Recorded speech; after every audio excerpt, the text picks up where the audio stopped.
La société civile, dans son rôle de contrôle citoyen, aura un œil très aigu sur le secteur de la sécurité.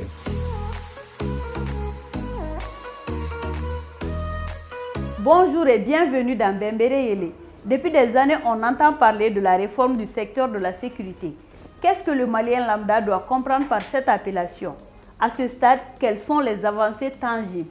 Pour avoir des réponses, nous avons fait appel au chef du bureau du DECAF, M. Alexis Daizé. Écoutons-le.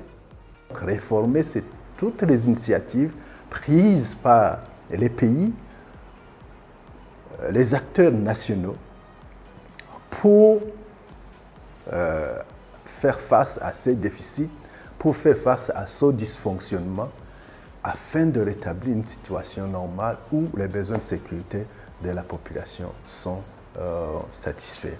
Il faut reconnaître que la mise en œuvre de la réforme du secteur de sécurité, ce n'est pas facile. Il y a la dimension politique qui doit accompagner la mise en œuvre des accords de l'accord de paix. Et ce n'est pas toujours facile, mais même si un accord de paix est signé, des malentendus, des discussions persistent dans sa mise en œuvre, dans les éléments techniques de mise en œuvre. Mais dans tous les cas, ce qui importe pour des cas, c'est d'aider à pouvoir avancer, en créant des cadres de dialogue, en engageant tout le monde dans le secteur de sécurité, y compris la société civile. Parlant de la société civile, nous sommes allés à la rencontre de Baba Moulaye, membre du Forum des organisations de la société civile de Tombouctou.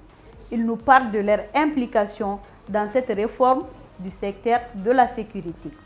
Dans le cadre du secteur de la sécurité aussi, le renforcement des liens de confiance entre les forces de sécurité et les populations.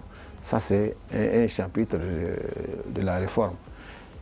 Parce que là, c'est l'implication directe des populations dans leur sécurité. Donc la sécurité devient communautaire. Les populations vont s'impliquer eux-mêmes en aidant les forces de sécurité à bien faire leur travail. Parce que pour les sécuriser, il faut qu'elles contribuent. Aussi que la société civile, dans son rôle de contrôle citoyen, aura un œil très aigu sur le secteur de la sécurité. Vous n'êtes pas sans savoir que beaucoup d'argent est investi dans les forces de défense et de sécurité.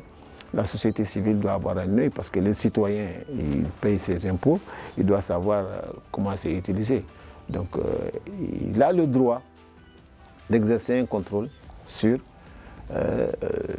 cela, sur tout le fonctionnement du système. Qui offre des opportunités de dialogue. Pour moi, c'est une opportunité de surmonter peut-être les obstacles qu'il y avait dans la mise en œuvre de l'accord de paix d'Alger. Mais aussi dans ce plan d'action gouvernemental, il y a renforcé la gouvernance. Ça, c'est une opportunité pour nous d'appuyer le gouvernement dans son engagement à renforcer la gouvernance. C'était tout pour aujourd'hui. Merci de nous avoir suivis et n'hésitez pas à mettre vos questions et contributions en commentaire. À très bientôt.